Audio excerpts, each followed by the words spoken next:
Yes, hello. I am James Rowlands. Today it's WNR586. It's NXT Gold Rush into Deadline. I'm not alone. I have the pleasure to be joined by our resident NXT expert and New Japan demigod, and of course, honorary member of the House of Torture. It is Monty. How's it going, man? Every time you do my intro, I'm starting to. I really be wanting to apologize for the mouthful. It seems like it's becoming. But who knows? I don't think I'll be joining anything after the House of Torture. We'll see. We'll see how that goes. House of Torture itself. Uh, the status of that is up in the air. So we'll talk about that at another time. But anyway, it's good to be back talking about NXT. We have a lot to kind of catch up on, so I'm gonna try not to over talk the intro here, but always a good time catching up with NXT because we're in an interesting era right now, interesting little period, I think, and we haven't even gotten to what's going on in January. So like, it's a lot going on. So I'm ready to talk about it. Let's get caught up because we have so much going on in NXT, and I'm excited to see what you think about what's been going on. Yeah, and as we have done before, we're a little bit behind, but we'll be bang up to date come stand and deliver. And again, usually that time of year, people are listening to the old updates to try and get a little bit more information heading into the big event. So it works out for everybody, really. 5 episodes of NXT, including Gold Rush and Deadline on this update. We've also got TNA notes as well, with Clardy Jordan defending against both elegances, and Wesley is back with the Rascals as well, which is always good to see. Monty, I mean, he's not called Yeah. Wesley now in Impact, but again, he's back home, so to speak. It's just right. I think that's the one thing about it. It's just right. I still feel. I mean, I don't know why I was about to say I feel guilty. I didn't waste his NXT run, but yeah, it does suck because I thought he was a guy who could be definitely main roster bound or at least of that caliber of a talent. I think we talked about his run on top as North American champion and just in general. And then even when he turned heel, we both were hoping for more, and then we got what we got. And now, but it's good to see they've made peace. I think it's funny. It's like I mean, of course we know what their gimmick is, but it's like who cares if you betrayed us, tried to embarrass us, and big league us. We don't care. You're released. You're down here with us. We can just go to the clubhouse and smoke it out. I guess. Yeah, yeah, it's definitely a gimmick Like, that do I do can you think he see. even have to apologize for it? He's like, no, it's okay. You lost your job. We get it. They accepted him. It was a lovely moment. Just like, yeah, come on, man, let's just go on with it. So speaking of that, first episode of NXT is November 18th, night one of Gold Rush, and it kicked off with a AAA mixed tag team titles online as Joe Hendry and Thea Hale challenged Chelsea Green and All Ego Ethan Page for the belts. Unlike the build up, this was all serious action and another quality match from All Ego. Hale looked to have the match won with a Kimura on green, but Page helped break up the hold so his teammate could hit the Unpretty Her for the win. And this was a great way to start the show, Monty. I really love Thea. I'm glad they remembered that she. I'm assuming something was going on. Maybe it was an injury of some sort, and I just missed the news beat on it. But I'm glad they remembered that she is here, and she was a good little, a nice little attempt to foil what we have going on with Chelsea. Chelsea at this point, I don't think they ever need to change her character because I don't even know if you tried to turn her to a baby face, it would. I don't think she can get more over if you tried to make her fight like heel. Like she's just, it doesn't really matter. Like I think the people that love her, and of course it's deserved, but we talked about all the time how her and Ethan Page work well together. But I thought this was a really good opener. Joe Hendry was effective. They made it look like he meant more. So I thought this was good. I do think that it's interesting how many belts at this point we got in WWE, like with Hmm. Triple H's involvement. But I can't be mad at this, with everybody involved still looking decent and it being a pretty good opener for the show. I thought this turned out well. Yeah, but it's a great way to start, like we said. Matching gear as well, which I'm always a fan of. Josh Briggs attacked Tavian Heights while he was giving an interview in the crowd. We then had the Women's North America title, Blake Monroe versus Sol Ruka. Monroe focused heavily on Ruka's injured knee during the second half when she had the challenger locked in a submission. Zarya ended up throwing in a towel on her behalf to cost her the match. She tried to tend to her friend. You see, look at disappointment plastered across Ruka's face. Yet another update, and Zol Ruka, at least there's been developments. You know, this is a Yeah, development, even if it's a shame Zol, like we said, lost the championship. yeah. The slowest to burn. It feels like with this little narrative between those two. But I don't, as much as I know they wanted that to be the focus of the end, and I was still excited to see Sol Ruka and Blake kind of get a chance to do something. And I thought Blake Monroe, again, I really love. It's kind of like what she was in AEW. The best element of Blake Monroe's character is how she can kind of use like you. I think that her beauty or like just the way she approaches it can kind of lull you into a sense of security, but like she's like tough and this one she in this match she was very vicious, and with the attack on Soul leg, I thought Soul sold it really well.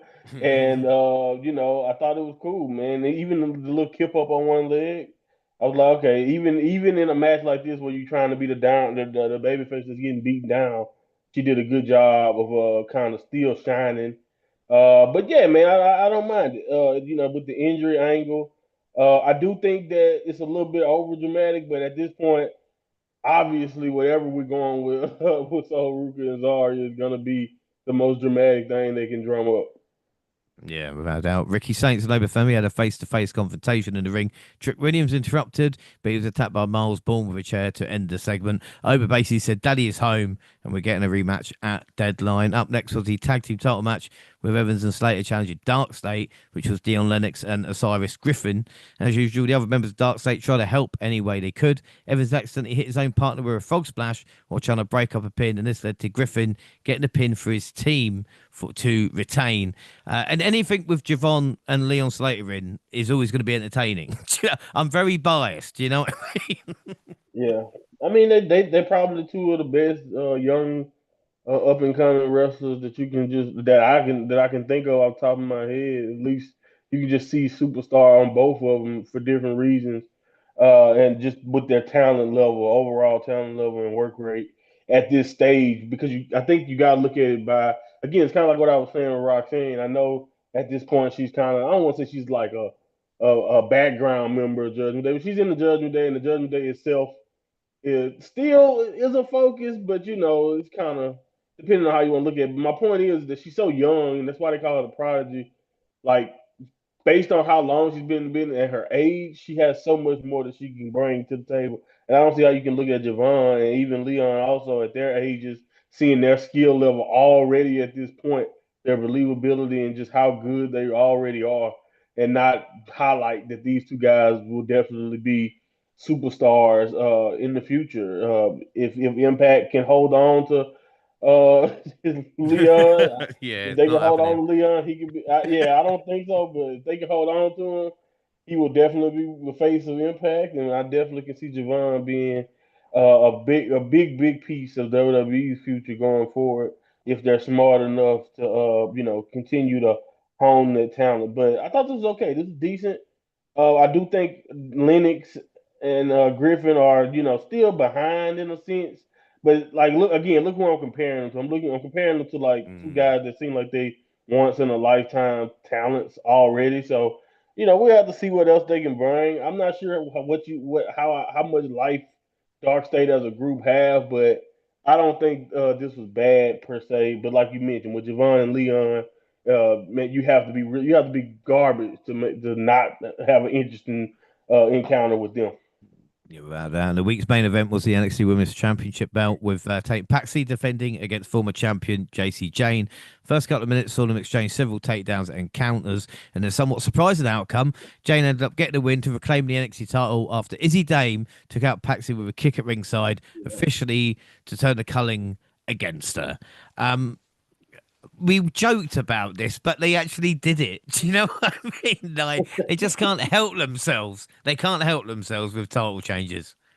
Yeah, man. I hate to say that it was predictable, but I knew we had some unfinished business. Like I said, I already they haven't hidden it really well at all. That Easy Dame was kind of always, I don't want to say just jealous, but it was always a you I'm using you deal with Tatum Paxley from the beginning. So when Tatum climbed the mountain, I always knew I didn't necessarily know it would be this soon, and I damn sure wasn't expecting them to go right back to JC so soon. But again, I can't really fault them. I thought this was still a pretty good wrestling match in general. I understand why people don't really like tainted finish just in general, or like these stuff, but it is a staple, a storytelling staple. Especially, I mean, I don't know if people notice it, but I'm not trying to say the old man definitely did a number of tainted finishes or like bad ones. But Sean and Triple H love a good screwy main event or like title match finish. But it kind of makes sense when you think about their career, especially Triple H's career. So yeah, I'm not really mad at it. It's a solid storytelling beat, and some even though I was predictable, I still was waiting to see what happens to Tatum going forward because I think she's still one of the most interesting, if not the most interesting woman left in on NXT's roster right now. So I do think this is an opportunity to allow Izzy Dane to be interesting or like be more interesting too. So I didn't mind it from that point of view. Jason James was solid. So I thought this ended up being a good main event. You know what I mean? But at the same time, the ending again, depending on how you look at it. But I love it. I love it. And if you don't like Jason Jane, I'm sorry because I feel like she's a two-time women's champion. It's like again, there's nothing you can say. It's like I said, you may not like Jason, but at the end of the day, for now, for the rest of eternity, Jason Jane is a two-time NXT Women's Champion, a very coveted women's belt. If you ask me, when you think about WWE's history, people don't talk about that, but the women's belt in NXT has a pretty good lineage for the most part. So, Jason Jane being a two-time champion is a big deal to me. Yeah, without a doubt, like I said, Chase Jane's never leaving NXT, is she? Just when we think she's out, she can win a title and just stay back around. But Her little stands keep telling me that she's gonna pop up on the main roster, but apparently, yeah. I mean, I don't know. Well, we'll see. I don't usually you don't win the world title and don't get called up, so I don't think this is a Wesley uh situation. So eventually she will have to get called up, right? I guess. I don't know. We'll see. well, I remember back in stuff like 1997 when they tried to help the person they didn't like, so they could fight them for the title rather than costing it. But Yeah. oh well. But see, that's my Um, point. Like, I agree, and that's 100% I agree. If you're gonna do the finish, or if you're gonna do something like do the turn after like she helps her or whatever, or after she secures the title shot over on some friendship type of stuff, like do it. Like I don't know, it just like you said, it's more effective ways of doing it than making her lose the belt that you could also have injured her for, or whatever you know what I mean. There's so many different creative ways you could do it, but this is the simplest way, and they did it. yeah, Sean has done this so many times before. Yeah. We had AAA, which was November 22nd, and again, I watched a bit of it, which was the number one contendership for the AAA Cruiserweight Championship. John Evans defeating Axiom and Octagon Jr. Eight-man tag team match, Psycho Circus defeating El Ojo. The AAA Mixed Tag Team Championship, Even Page, Chelsea Green defeated Mr. Iguana and Lola Vice. And Dominic Mysterio and El Grande Americano defeated El Hijo del Vikingo and Dragon Lee. This wasn't bad. Vikingo turned heel in this to finally make the crowd happy. And Javon with the best match. Fox will cover Triple Mania. They also have a weekly show in Mexico, which is this. So I'm not watching it weekly. I didn't know. I did, so that's me done for AAA at this moment in time. Unfortunately, Lucha Bros reunion was ruined by Penta's injury. But I think even more interesting, and you touched on this earlier, Monty, about the amount of championships and the amount of dates. And of course, Dom, who was a AAA, mega champion, injured and kind of Yeah. disappeared off television. Yeah. I mean, and now the Intercontinental title seems to be not even in. They didn't even do a vacant. They haven't even tried. I haven't heard anything about whether they're gonna do like a tournament or anything. Like they said out indefinitely, which is okay. All right, he's out indefinitely. That means the belt's vacant, right? We should be trying to, but no, it's like it's immediately not important, or we're just gonna wait it out until he returns or whatever. Which I don't know exactly how long. Maybe that's determined depending on how long he's actually going to be gone. But yeah, man, it's one of those things. And like you mentioned, with all the dates and just all the bodies that you're using, and I get wanting to break into the AAA market, but I think honestly they need to build more guys who are just representing AAA. Like, and I understand they don't necessarily have the confidence that people will watch or maybe sell tickets without WWE guys, but it's just hard when you, like you said, you double, triple, and booking. A lot of times you're more likely to have those things, these type of things happen so it's unfortunate look, and I'm not trying to act like WWE, oh man, this is just bad booking because these things happen. But at the same time, it's going to be interesting to see that because of the volume of so much content and and just so many different ways, so many people in different places, whether it's NXT people in AAA and AAA people in doing the NXT joint shows or WWE main roster guys also jumping down to go to AAA or coming to NXT. There's always a chance of these things happening when you have so many people booked doing different things. So it's going to be interesting to see if this is going to be one of those underlying themes of the partnership or the joint ventureship with AAA right now because again, I'm not saying these shows are not entertaining. I don't get a chance to see a lot of them all the time. I don't really hear the buzz that, oh man, you need to really check out this Mm. AAA event. So I'm not trying to say they're not worth it, but it's going to be interesting to see as going into this next year and just seeing not only the quality, like is it going to be worth it compared to maybe the risk because WWE had already kind of had, in general, like an injury thing kind of going on, spread across the main roster and in different spots. So, booking them more is only going to higher their risk. So we'll see how it turns out. But it's unfortunate what happened to them. Without a doubt. November 25th, Gold Rush Part 2. We got the Men's Evolve Championship on the line in the first matchup when Jackson Drake put the belt on the line against Sean Legacy. Legacy came close a few times, but Drake was able to get the win with a running knee to attain his belt. Ethan Page gave Sol Ruka some advice, then gave some to Miles Bourne. He's a gift that keeps on giving, you know. The vacant Women's Speed Championship found a new home on Tuesday when Zariah battled Fallon Henley in the finals of the tournament, which began on a few weeks. The time ran out as Aria had her up on her shoulders for a move. Ava come out and said they needed a winner, so they declared the match would continue. The other members of Fatal Influence helped give Henley an unfair advantage, and she was able to get the win and claim the vacant championship.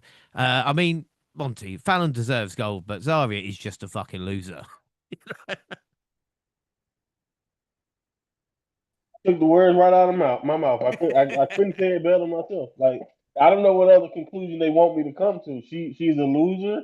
She's dead weight for Sol Ruka. I don't know what to tell you, man. At this point, like it hasn't been good. And I don't, that's the worst part about it is that we don't even necessarily have anything to attach on to. At least Jordan Grace with all the losses that she kind of obtained over just her NXT run in these title match situations.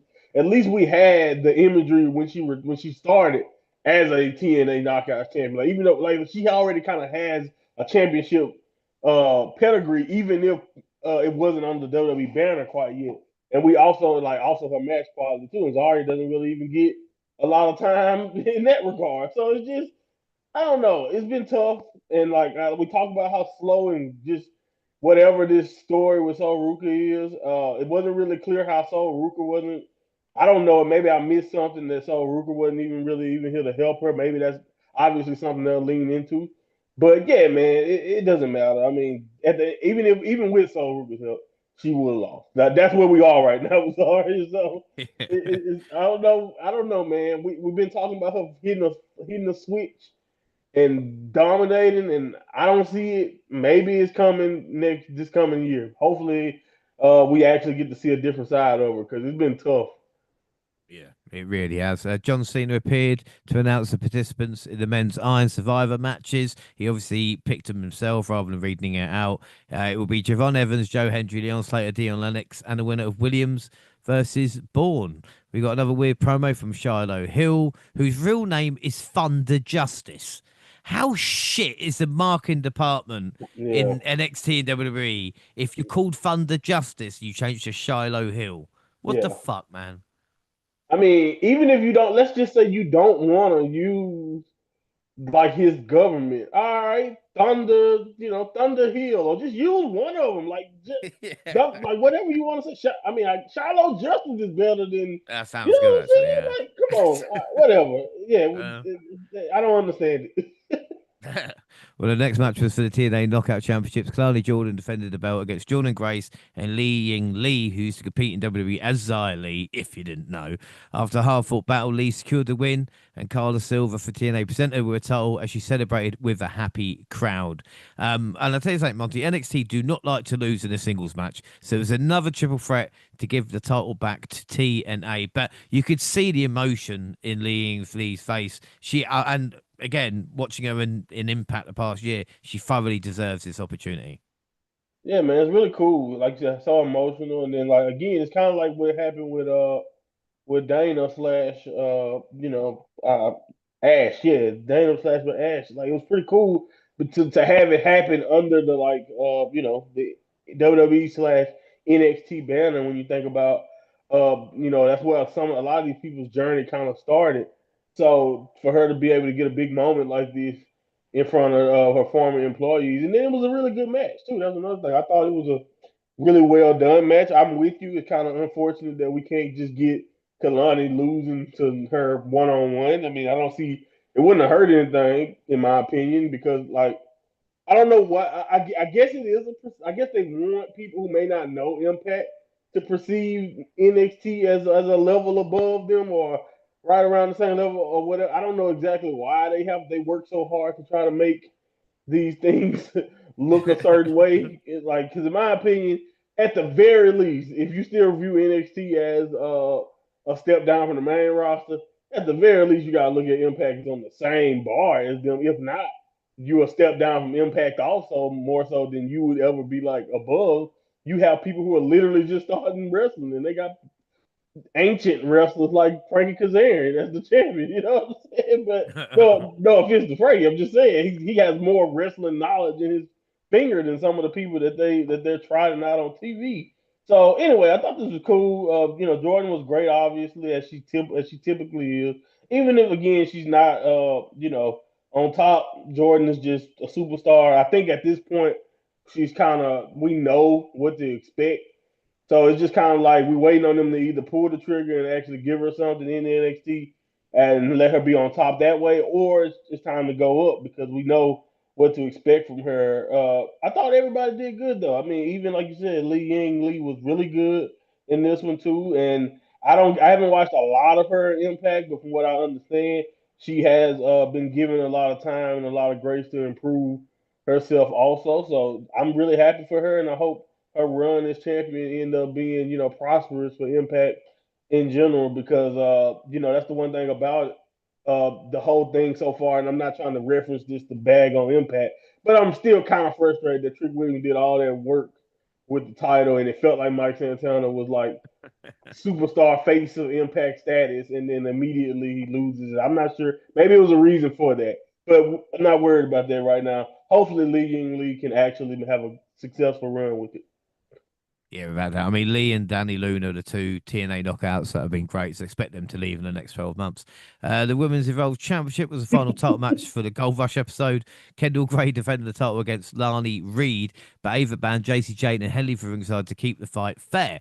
But Jane and Henley showed up despite being banned from ringside, but Wow. Sinclair I know. Don't you just? I mean, wait. Charlie Dempsey helped her keep them at bay. Gray had a stiff super kick, but she turned a moonsault into a German suplex for hitting her finisher for the win. Yeah. I mean, this is. I hate it sometimes. I hate it. It annoys me. But it seems Reed is as successful as Jasmine Nix. So I mean, that's a good thing, you know. Yeah, she looked okay though. It wasn't that long of a match. I think WWE really likes Kim. I mean, not just because she evolved, which again, championship number 1,000. I don't know if anybody will be. I don't remember the evolve anything about evolve until they pop up on these NXT shows, and I'm just like, oh yeah, I gotta remember these guys too. Yeah, another name. Great. Right. But they really like Kendall Gray. I've obviously noticed she will probably be a mainstay on the actual NXT roster sooner than later.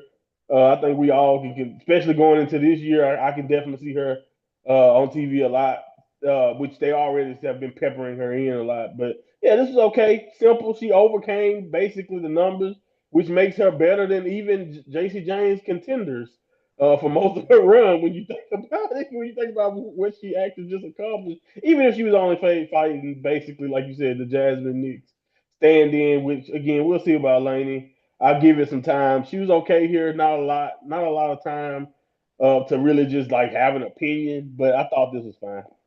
Yeah, for the Women's Iron Survivor, seeing announced Sol Ruka, Lola Vice, Clarny Jordan, Jordan Grace, and Kendall Gray. Cena praised each competitive video, noting their strength and expressing excitement to see you rise to the top. Thanks for Class. making my point, John, that you guys like Kendall Gray. Yeah, exactly. This week's main event was a qualifying bout for the Iron Survivor, with Miles Bourne taking on Trick Williams for the last open spot. Bourne began to build some momentum. He drove Trick's knee into the steel stairs. He hit two of his finishes in a row to get the pin and advance to deadline in the Iron Survivor match. As the show was ending, Dark Slate came out to surround Bourne in the ring. Hendry, Slater, and Evans showed up to offer some backup, ending the show in a 4-on-4 standoff. Um, okay, Miles Bourne beat Trick. I'm fine. I just, it's fine. It's fine. I like It was Miles. also abruptly. It ended out of nowhere, you know. Mm. And like I like Miles, at least I see the potential and the athleticism and the look, but he's not necessarily oozing character either at the moment. But you have to give it. Yeah, I guess I'll give him again. He makes up for it with like some pretty good athleticism, so I understand the investment. And I understand making Trick kind of put him over. I think this felt like to me, I'm not just using hindsight here when I say this, but when I saw the result and I watched the match eventually, I was like, okay, this feels like one of those put a young guy over on the way out type of deals.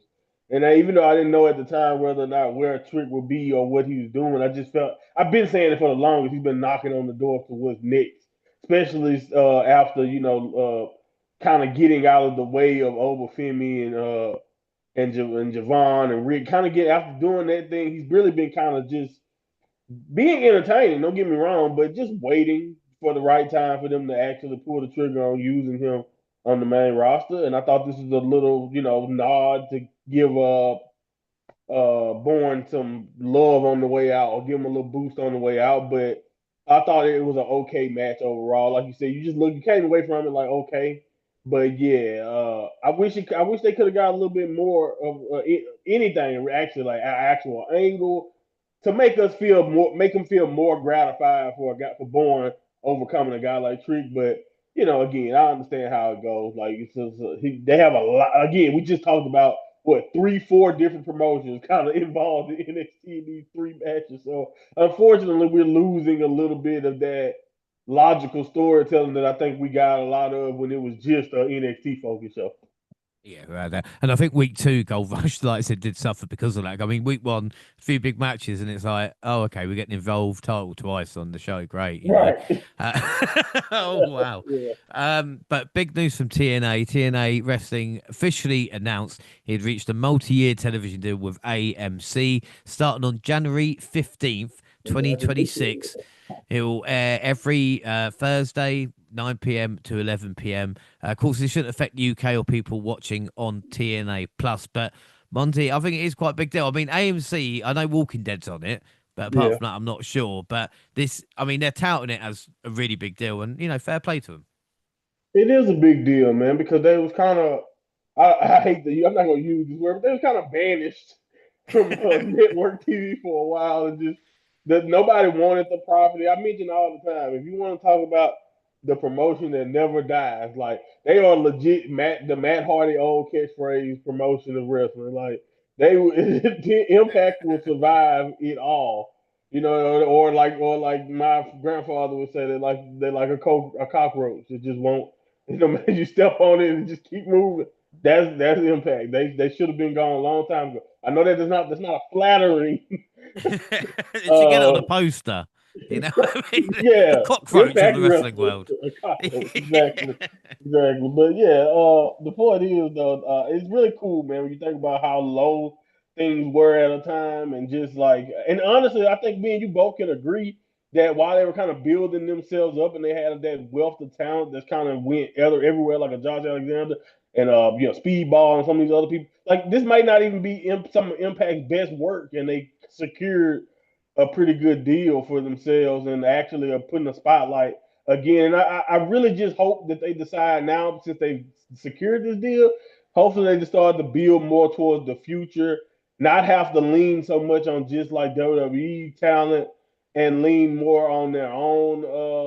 Just try actually starting to build something for themselves. And I hope this does not. And I know a lot of people have been saying this for the longest, but I'm actually one of those people who really do want Impact to kind of continue to be their own thing in a sense, and not necessarily just become a farm system for WWE. I know a lot of the talent is going straight to WWE when their contract is up, and I get that. I'm not dumb. I understand how these things can go, and most likely will work. So I would not be surprised if we come back and we talk about this time next year or something. We say, man, Impact, even though they got that TV deal, they lose all their talent. I wouldn't be surprised. I would not be surprised.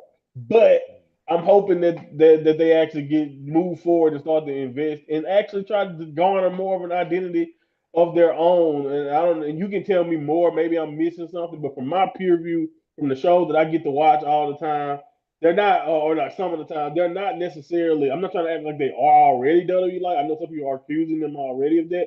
But I just feel like when we talk about their roster, if it's not someone who used to be in WWE, where besides like a Leon, who are the guys or who are the girls that are fresh and coming up like that can really carry the flag for Impact going forward? That's my really only concern. Yeah. But other than that, I'm happy for them, and I hope that this does lead to them surviving even longer and continuing to prosper. Yeah, and like I said, they've changed more towards signing kind of like young up and coming talent to more giving people second chances, if you know what I mean. Which again is all right, and I Right. guess they want the kind of name value. They have announced as well AJ Styles will be on the debut episode, as well as Let Mike them wrestle. Santana, Mike Santana versus Kaz for the TNA title, which I guess was always the plan, but it just So again TNA. Mike couldn't just defend it. He had to Yeah. lose. Well, the thing is, Nick Nemeth still holds like a briefcase as well, so you just know Mike's going to win it, and then Nick Nemeth's going to cash in. Like, it's Oh Impact can't God. help themselves, you know. But Right. anyway, it should be fun, and that's coming, yeah, this week as we talk. But obviously, we'll get to that at some point. NXT December 2nd. Show open with Ava standing in the ring with the 5 women who'll compete in the Iron Survivor. Each woman took a turn giving a short promo. Kilani Jordan got the most heat when she spoke. She had to try to talk over the booze. She didn't seem too thrown off by it, but the booze was so loud they distracted from her a little bit. Fatal Influence came out so Jace Jane could talk some trash to everyone. Kilani Jordan Grace kicked off a huge brawl.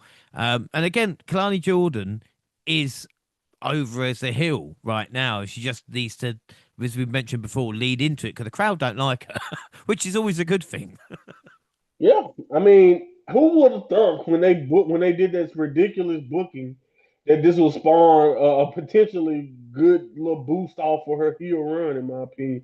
Like, cause when they put her on the Impact team and she was just, I think a lot of the crux of where we're going with Kalani or where we went with Kalani since then started when they put her on the Impact team and she just was like, oh yeah, I may be, I'm the Impact champion, so I'm not necessarily on Team NXT because I'm defending my belt. And it was like, I don't know if some of the home fans were just like, oh, so you don't represent NXT? And it's just like, I don't know, but like she has done some bad things. But to me, like even the stuff with Jordan kind of antagonized her too. Like, do we like Jordan Yeah, Grace that much to where it's like we hate her now because of that? It's like I don't know, but she has been doing really well. I like the stuff they have her saying, but like I agree with you. I think the only thing missing now is like belief and making me believe that she's a vicious or that her ego is to that level. She looks like it. She looks great. We know the talent is there, and I think the more she wrestles as a heel, the wrestling style will also continue to catch up. yeah, Because she can be. I think she has the potential to be a really good flashy heel, also. But like I said, I think it's gonna come with time. I think she's like we mentioned before. Personality was pretty much the only reason why she might not be on the people's hot list for already being on the main roster. Because I think in the ring she's pretty good already. So I think once she gets that belief and that personality, she'll be off to the races. yeah. No, I completely agree with you. And again, talking about being a heel. and being justified by your actions, and that's what makes the best heels. Stacks, Ariana Grace, Joe Hendry, and Thea Howard, a backstage segment that led to Grace and Hale having a match. Stacks tried to interfere. Hendry chokeslammed him in the apron, allowing Hale to lock in the Kimura for a quick win. The feud between Tavian Hearts and Josh Briggs continued when they met for another singles bout. The fight started outside the ring for the ref could even ring the bell. In the end, Briggs evened the score, getting the pin with a huge lariat. Izzy Damon and Cullen came out to explain why they kicked Tatum Paxley out of the group. Dave says she tried to help Paxley, but she was too stubborn to listen. Tatum appeared on the screen and said she would make Dame feel her pain at Deadline. And again, this is not too bad, but it's just sometimes when you just rush it. Do you know what I mean? Like, I know it's ironic. Like, Zolruka's been going for a year now, but this feels like it could have been 6 months and it's gone into 6 weeks, Yeah, I agree. And it was so like I said, I think things were done too obviously, and I'm not sure. Maybe they're not sure if Tatum was gonna be on the next call ups. So they were, they pulled they did everything, gave her the belt quick. They shot the whole betrayal angle quick. Maybe that's what it was, and we don't know what's going on with the decision making. But yeah, I agree. I think a lot of this because I do think to me, and this is just from my point of view. I know some people may love Izzy and love both Tatum also, and even like some people may even like the color in the group. But I'm just saying my overall investment in their relationship is that it always kind of felt like Izzy didn't really care for her. So it's just like, why am I supposed to? I mean, yes, I mean, I would, all right, Tatum, get your revenge. But to me, it immediately throws, like you said, the rushing and not letting a bond develop on screen and not letting us really feel the angle, turning this to way more generic than it really probably needs to be. It could have been a little. I think everything you mentioned would have made this a lot more interesting and probably would have me a lot more invested. Yeah. Well, after a break, we got the six-women tag match over booked earlier with JC Jane, Fallon Henley, and Lani Reed taking on Soul, Ruka, Kendall, Gray, and Load of Vice. Ruka ended up pinning Jane to get the win with a nice soul snatcher, and Zarya ended up trying to hit Ruka with a spear after the match, but she missed and took out Gray. This caused a huge argument between her and Ruka because Wow. she tried to take her head off with a spear. Of course, it started an argument. Of course it did. Of course it did. And again, not only is she's a loser, she's an idiot. My favorite type of loser. A big, strong idiot. You got, oh man, she has a bright future. We think about all the great, successful WWE big, strong idiots. I can't think of that many, Johnny. No. I can't. I really can't. I can't think of that many. Successful is the word that messes you up. I can think of plenty of the people they made look crazy, but I don't know, man. I didn't mind it because I'm like, all right. But see, again, it's like we take one step forward, but then they don't want to take that step, and I'm just waiting. Can we just get to the step? I think we all know a step is coming. Whether it's gonna be Soul taking doing it and finally stabbing her in the back, or whether it's gonna be Zarya just go ahead and just take your aggression for being a loser out on her. Like either way it go, we need to get there because all of this halfway or let's just make them fight or oh they finally got some tension. We've been watching them for a long time, y'all. I don't. The argument ain't gonna do much for me. Let's get to it. Let's get to it. Something gotta happen. All we want is some middle ground between, like I said, a year compared to, like I said, a month. Yeah, So just exactly. so in between. That's all we ask. Lucian Price and Bronco Nima of OTM faced Chase Hughes, Uriah Connors, and Khalil Dixon. Price and Nima hit their finisher for a quick win. Dion Lennox was shown giving his title back to Saquon Sugars backstage. Isn't the Freebird rule in effect anyway, or doesn't that count? Like, what's I thought so. I'm not sure. I could have swore this entire time they all were tag champions. Maybe we were wrong. If that's the case, why haven't Saquon Sugars or the other James or whoever, whichever I think it's James, why aren't they fighting for yeah? singles belts or something? Then I I just don't know. maybe when Biggie left, New Day, they were just like, you know what, only Yeah, only yeah. two Screw the now, new rule. no more Yeah. threesomes. Yeah. um, Right. Main event was Dark State versus Joe Hendry, Leon Slater, Javon Evans, and Miles Bourne. The person who got the win for the Babyface team would get their pick the spot in the Iron Survivor match. If any from Dark State won, Lennox got to pick. Bourne ended up stealing the pin for his team and got the win and earned the right to choose his spot. And then Saints and Oba signed their contract for a deadline, and it will open the show. I mean, that was a bit of a surprise, and it made me think, well, there's no way the NXT title will change your hands now, is it? Hmm. Yeah, no. Yeah, that was very it was interesting turn of events there. Interesting turn of events. We move on to DNA notes. Brooks Jensen beat the hometown man. Mike Santana destroyed Robert Stone. Yes, Robert Stone and Brooks Jensen are still around. Team NXT Stacks, Tyson DePoint, Wow. Tyreek Igwe, and Lexus King defeated Team TNA, which was Steve Macklin, the Hardys, and Cedric Alexander. Let's just take that in for a second, all right? Damn. Let's take that in. What a Team team they beat. It's like a dream team of TNA versus who could they get from NXT.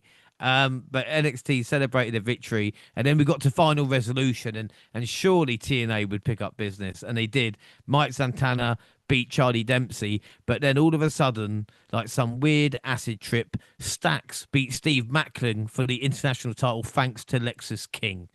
I just I just don't know sometimes with TNA. Why Stacks? You know, out of everybody, could have been Dempsey. Like, what's going on here, man? And now you see what I meant. Now you see what I mean. Can we please get out of this weird twilight zone where Impact is like I don't even know. Maybe they think Impact is next to Evolve instead of next to even with Evolve instead of NXT. Like, what are we doing? I honestly, I don't know. And then Lee and Lee defended versus the tag team partner Zaya Brookside. Tyson the point that Tyler Igwe came up short against the Hardys. And then we move on to deadline December 6th. The kickoff was Mega Morant, Sam Robertsberg. Sit down with Renan Gray. We got sit down with Dion Lennox. He said he wants Oba to win. So do I. WWE's last PLE this year. And I've got to say, St. Monty, the gap between me watching kickoff to the main show was 5.5 weeks. Okay. It just so it it was the Has to be the weirdest. first time ever for them, right? That record's never been broken. You know, like I could not believe it when I could. I was like, I'm sure I've seen the kickoff, but yeah, 5.5 weeks. But this is fresh in my mind. Don't worry, all right. Not a bad opening. And as announced, the NXT title match started the show, which was Ricky Saints versus Oba Femi. Saints tried to go for one of Femi's legs right away, but the powerhouse easily tossed him aside. The champion looked hesitant as the challenger backed him to a corner. The first few minutes made it look like this would be a walk in the park for Femi, but Saints kept finding ways to neutralise his opponent by focusing his arms and legs to take away his power. They started picking up the pace around the halfway mark, and then in a somewhat surprising outcome, Oba Femi was able to regain the NXT Championship with a fall from grace, and this ends Ricky Saints' run at 70 days. Monty, I mean, I couldn't believe you went over on the predictions as well. What I want to ask you, kind of, what were you all thinking around it? Because I could not believe Oba Femi won. I mean, I was happy, but I was in Yeah. shock. Well, when I looked at the card, it was just one of them situations where I was like, okay, I feel like because I know again, Sean likes to make something happen, and it was just one of them situations where I was like, okay, well, what I'm not sure exactly who. I think I was just like, I felt like Ricky winning was a little too obvious, and I bet again every time I bet against Oba, I failed for the most part. You know what I mean? And I was just like, I was on one hand, I was just like, I'm just gonna go with that because of that. And then on the other hand, I also was like, I don't really know. Uh, I was looking at the people that Ricky was dealing with, and I'm just like, but we got Trick out the way, and I'm like, I guess you can go back. I guess you can do other stuff, but like he's a baby face, and I just don't. And like they probably gonna keep him away from this guy or that guy. I'm just like, Overfemi probably is going to win the belt, and I think the reason why he can win it back is because I assumed he was done once he lost it, but since he's back, it's like, what if it was just an injury? and they just needed a reliable guy to be the champion. And I'm like, that would explain why Ricky Starks' booking out of nowhere changed. He went from like, just being a guy who was putting over younger talent and, losing to Ethan Page handedly to world champion, And I was just like, they could go to Ethan Page route, but I'm like, don't seem like Ethan Page is even worried about the world title right now with Ricky there. So I'm just like, Hogan's probably gonna win it back. So I got lucky because I'm just like you. I think your brain and everything else is saying, oh no, this is how this goes. Ricky's gonna definitively beat him this time. Maybe he even I don't know exactly how, but he's gonna find out a new way to put him down. But I just didn't see Over losing again that soon to me. He was just so dominant all the time. I couldn't get away with picking against him again. That's really the logic. But Yeah. No, I end up getting lucky overall, if you ask me. oh no, because the thing is as well, I thought the Ricky Saints Cody match would be more kind of Right. WWE's doing. Again, it's my fault for thinking too far ahead. Obviously, I watched this after Saturday night's main event, so I would Yeah. already clash with Cody as we mentioned last week. And again, to come back to wrestling after a while, it looked like the hard cam seemed to be in a different position, but I think it was just me. You know what I mean? Right. Um, but anyway, this was better than a No Mercy match, I will say. Like Hmm. even maybe they don't gel as well, and Ricky and Oba did shake hands afterwards as well. So I mean, it wasn't bad. What would you rate the match? Yeah, I thought it was a good one. Actually, I thought they have pretty decent chemistry. I think it's hard as a smaller guy to not have pretty good chemistry with Over. I mean, Over has a style, and it's hard to not look like you're giving a valiant effort when you think about how dominant we look at Oba and just how great he usually is. So yeah, man, this was tough. This is a really good match in my opinion. But yeah, I can't lie. It was some moments there where I was like, wow, maybe Ricky can win this, but they did a good job. I thought at the end of the day, the 4 stars is probably where I'll rate it, but I think Oba himself, in my opinion, in this match. It just felt he's just different, and it's just I think that's the best thing about it. He's just different, and I think another thing too. Now that you mentioned Cena over Finn, I thought that was the biggest, best match you could put on the on the Saturday Night Main Event too. It's good as much as I think Ricky and Cody would have fit. I think to showcase the future, as Cena kept trying to point out, it's like, oh, okay, over Femi is definitely the future. Yeah. And again, I get confused with Overfemi sometimes because sometimes I panic and think he's in his 40s. Do you know what I mean? That's how WWE operates. But I Right. was like, no, no, no. I'm sure he's not that old. Yeah, I'm going to give it a 4 and a quarter. Predictions. And Oba is our leader, a ruler, I should say. Predictions, WNR Prediction League 2025. After Full Gear and Survivor Series, before Deadline. The bonus league, Gina on 15, Jackson on 17, Monty on 20. WWE James on 5, Jaxie Gina on 8, Monty on 11, and AEW Jaxie James on 2, Gina on 3, Monty on 5. We all went Ricky, apart from Monty, so Monty is on 1, the rest are on 0.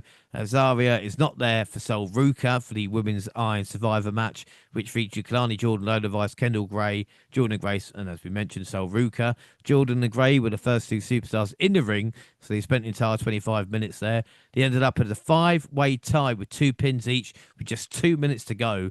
Gray was able to score one more pinfall before the timer ran out to become the new number 1 contender for the NXT Women's Championship. And I think a quite surprising outcome. But as you said, Monty, before this update, they are very high on Gray.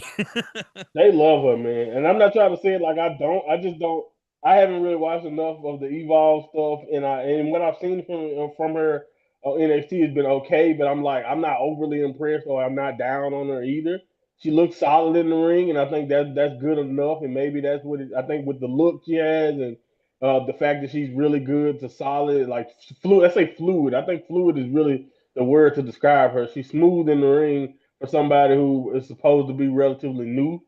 So I think WWE has easily invested into this, and I thought this is one of the best, Iron Survivor matches that I can remember, to my knowledge, that I've seen. I thought they executed everything really well, and I thought the stakes, like when you broke it down with the tie, and you just think about how you was feeling, I was sitting there like, okay, we could go either way, man. You know what I mean? Like you really could. You can see Kalani, you can see Lola Vice, you can see Saul Ruka, or even Jordan winning, of course. But it was like, I'm not like, even then I was like, well, Kendall probably won't be the one, but I like the way they gave her the win too, kind of like taking advantage of Saul Ruka's injury or whatever. And I think this is one of them examples of how this concept is best utilized, in my opinion. I just think they did a really good job of kind of not only adding drama and stakes to the finish, but like everybody kind of being, it was literally that close, and then we get a victory like with literally seconds to spare. Like you can't really go wrong with that. And I thought that was pretty good. I was almost also interested in what the hell happens. Is it just like sudden death, next fall wins if everybody ties? That would have been a cool little ending too. So just straight up fatal four way if everybody ties. But yeah, man. Again, I don't think you can really ask for much more from this concept when you really think about it. And whether you like Kendall Gray or know anything about her at this moment, I thought she showed enough in this match to be like, okay, I can accept it. And also, I thought just the way they executed it saved me from being really like annoyed by anything. Even if I'm like, okay, Grace, man, Grace can't win no big matches, and What is the point of her? Like that was right. my note. Like, what is the point of Jordan Grace right Yeah, man, she can't win no big matches in NXT at now? all. And, at least Saul Rooker got the out of the injury and all her drama. Lola Vice is kind of in the same vein. Can't really get the big victory. And then, at least Kalani had just kind of came off a title reign. So I'm not really so feeling so bad for her either. So other than that, it was what it was. But yeah, man, I thought they executed it well enough for me to be like, okay, I'm annoyed by that, but the match was good. Yeah, I mean, I don't mind the match type. All tried hard, didn't they? Like I said, another injury angle. This time with Sol Ruka, and then I mean another name for me to learn. But I think sometimes it's shock for shock's sake. And I don't know. I know people say, "Oh, we need a result, PLE or pay per view or something," but sometimes you don't. I don't think the story dictates it. But like I said, I thought the match is good, and I think the more we see these types of matches, the more the better they'll get as well, if you know what I mean. People get more accustomed to it. What would you give out of five? They gave it 4 1/4. Thought they did really well. Yeah, 4 and a quarter. I'm going to give it a 4.5. Really good stuff. Predictions. Jaxie went Soul. The rest went for Jordan Grace. So Monty's on one. The rest are on zero. Miles Bourne had a choice to make. What number would he pick? And he chose number 3. Great. The Jordans were still fighting backstage as the men's North American Championship was on the line when Mr. Iguana challenged All Ego Ethan Page for the title. While a good portion of this bout was designed for comedy, they tried to mix in some wrestling too. Mr. Iguana hit several high flying moves that popped the crowd, and All Ego sold them all perfectly. And despite a good effort from the challenger, Page was able to hit the twisted grin for a clean win to retain the North American Championship. Monty, what's your thoughts on the match? And Ethan Page is the forever champion at the moment. Do you know what I mean? They don't need to take the title off him anytime soon. Yeah, and I just love I love the pacing of it. It's really weird to me how I see superstar or potential in Ricky, and they don't really book Ricky in that way. But I think Ethan, they've done a great job of just slow burning, taking their time, giving him whatever opponent you can get, and just having just like I just really love everything about his run. And now, like coming in, like if you told me they both were going into coming from AEW and going into NXT, and who I thought would prosper in WWE, I would have definitely said Ricky easily. But if you just really look at the way things have gone, and I'm not just trying to compare them to him. He just seemed like a logical comparison, but I don't. It's probably not always all the way fair to compare Ricky to him. But Ethan's run has just been excellently done, excellently booked. And even though this match to me wasn't really like the greatest thing, and I do think Mr. Iguana it can be an acquired taste, as they say. Like I don't. It may not be for everybody. It's definitely a comedy style, and if you don't like comedy wrestling, maybe it can be annoying. But I do think at the end of the day, it was cool.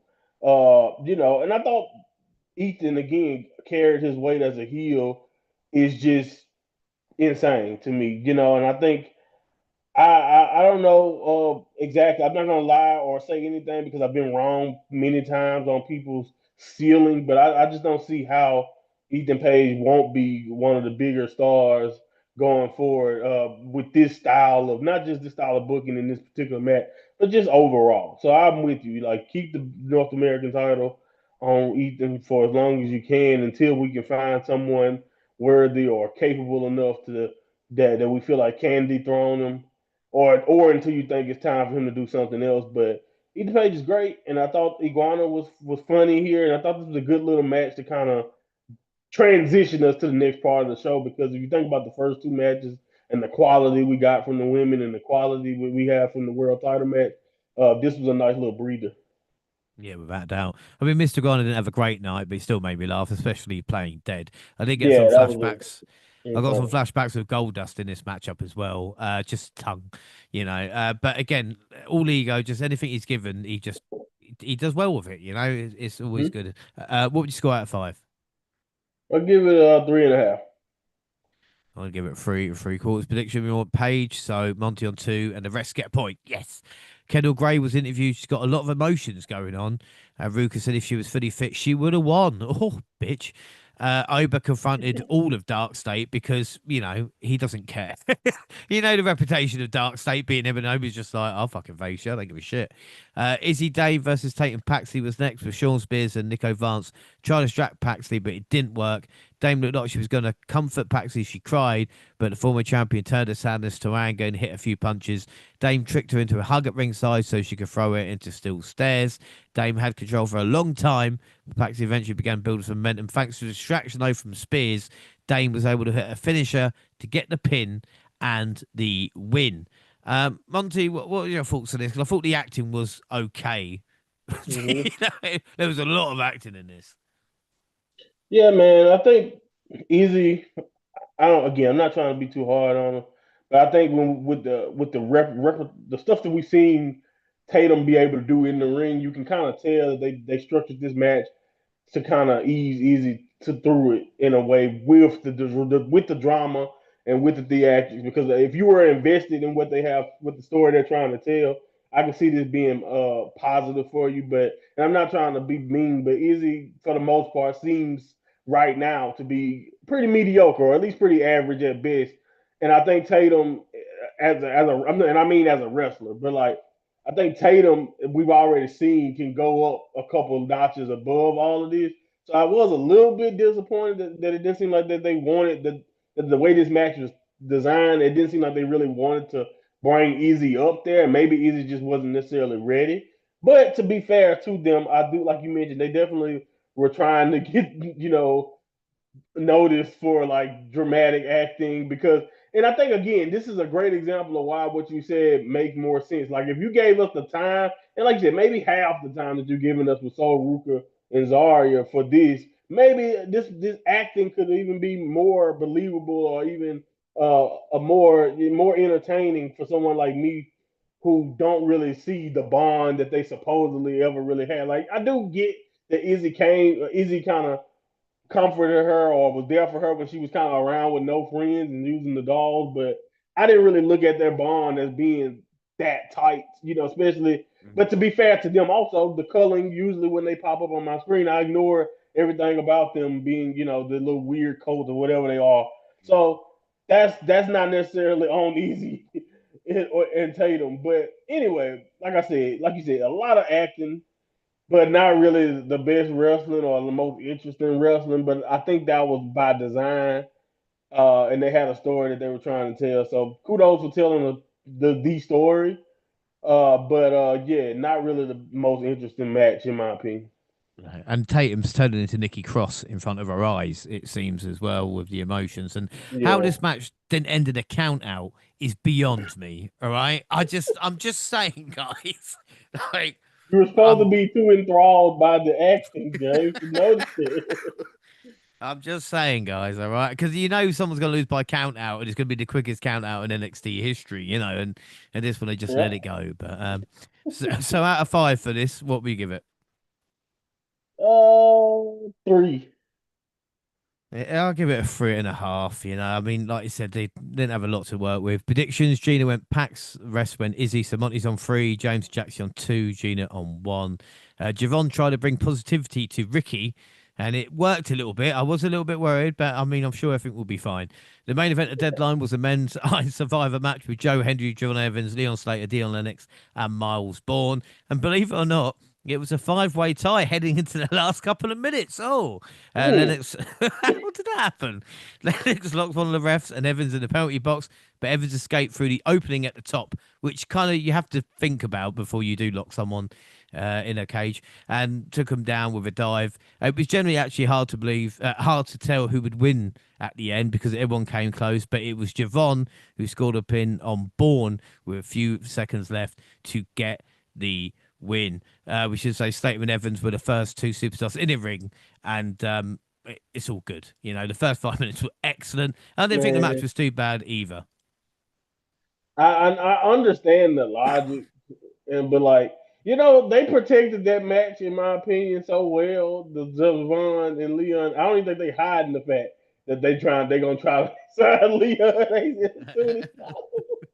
They protected it so well because if you didn't have it, not really intention, but if you weren't worried about ever seeing, if you thought Leon was gonna be an impact for the next 10 years, then you would just let him do the thing because they might not be able to fight in the future. But no, I think they know that these guys will definitely be facing each other down the road at some point, man. But anyway, yeah, it's been every time they've done it, even with the impact stuff that they did, it's been incredible. This was cool. The women's match, in my opinion, was a little bit smoother than this. But to me though, this was fun. I didn't have a problem. I thought this was a strong one. I think, as a matter of fact, obviously both Iron Survivor challenges, in my opinion, were pretty strong. And I do think anytime Javon and Leon was around involved in almost anything, it was pretty brilliant. They're incredible chemistry and just the energy they bring to this type of style. Not just this match, but every match they're in my opinion, kind of lifted everyone else up. Especially like the Lennox, who's kind of got some room to improve, and as good as I think Joe Hendry is, he can't do anything Leon and Javon can do, at least talent wise in the ring. But yeah, I don't know, but like I still thought everybody was okay in this one. This match was fine. I do think I don't want to say it was hurt by how good I thought the women's match was. But at the same time, like you mentioned, it was like, oh, okay, here we are in the same scenario. So I was way more antsier during the women's tie than I was in this one. But yeah, man, I thought, like you mentioned, Javon and Slater stole the show. The final stretch was really, really good too. And yeah, man, this is cool. I thought at the end of the day that if it may have been a similar script to the women's match, but I do think that they did a good job of kind of doing a little bit different things or having elements to it that the women may not have had. So yeah, man, I thought this was okay. Again, was it perfect? Probably not, but I think overall, if you come to Deadline, and I think that's really what we know Deadline at this point to be, pretty much the Iron Survivor Challenge show, then I think this show really did a good job of selling that match concept, in my opinion, because I do think it's one of the best young match types in WWE. Yeah, without a doubt. We talk about, I mean, the fans are still there for Joe, which is good to see. Right. Vic and Booker got wiped out. And again, the whole match was fun, but it did show you kind of how weak the men's division Yeah. is. But we weren't finished there because Oba came out to confront Javon Evans, and then the lights went out, and we got the return of Tony D'Angelo, who we had not seen in God knows how long. He's He took alive. out. He's alive with a bigger beard. He took out Javon and scattered black paper on him. I don't know. I don't know what it was.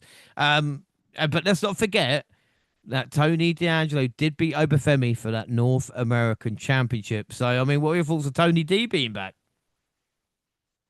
Yeah, I mean, it was cool. It was good. It was a nice little surprise. I love that they treated him like a big deal because I think, like what you just mentioned, not only did this match kind of highlight it, but we've been talking about it this entire time, man. That we don't have a lot to work with when you think about the main event scene, and not even really even the main event scene. I mean, look who Ethan Page is pretty much fighting for the North American title. No offense to anybody he's fighting, but there's been a lot of Triple A. There's been a lot of intertwining of Impact and other talent. There's not really they're not really getting a lot of male NXT talent that are real that are legit threats to Ethan Page, even much less where we are now with Oba or like in the world title picture. So it was good to see Tony D back because I do think we were kind of missing him, but I was interested to see like what's gonna be different. Is this are we just continuing the mafioso role and just gonna role play that he's just been away? He went back to the old country or something? Like what happened?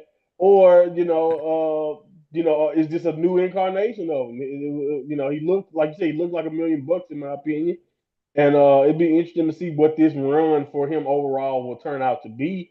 I didn't really know exactly what to make of it, but I do think, like you said, having him come out to Overfemi, hitting those beats of who's the last person to actually who put Overfemi down. Other than Ricky, like we saw him get the revenge against Ricky, but he's never really been able. He's never really got back against Tony D. So it was a little. It definitely played in my head. I think the way they wanted it to play, which is like, okay, Tony D is next up, or is going to be in the picture going forward. But other than that, I just had a bunch of questions to see, as far as what's next for him. But I'm happy to see him because they do need some more world championship caliber depth to the men's division, and I wonder how he feels about Stacks being a champion. Exactly. Yeah. I mean, that's the thing, isn't it? He's come back to a completely different world, really. But it'd be interesting to say, like I said, a lot of questions. What would you give the main event out of five then? I gave both the survivors a 4 and a quarter. So this is 4 and a quarter. Well, I'm going to give it a 4.5. Predictions. Jaxie went Joe. Gina went Javon. I'm guessing. No, I think the rest. Jaxie went Joe. The rest went Javon. Sorry, it said Test went, and I got really confused. And I went Test not even in the match. So Molly's on 4. Gina James on 3. Gina Jaxie on 2. So the prediction league after deadline, just Wells, Collide, and Monty gets another point. So Gina on 15, James and Jackson on 17, Monty on 21. I would congratulate you, Monty, but what's the point? What's the point? It's fair, fair. I'll be more excited when we start getting into Wrestle Kingdom and Rumble. At the moment, we're just landing the plane. So match of the night then, for me, was the men's Iron Survivor. Monty, what would you give as your match?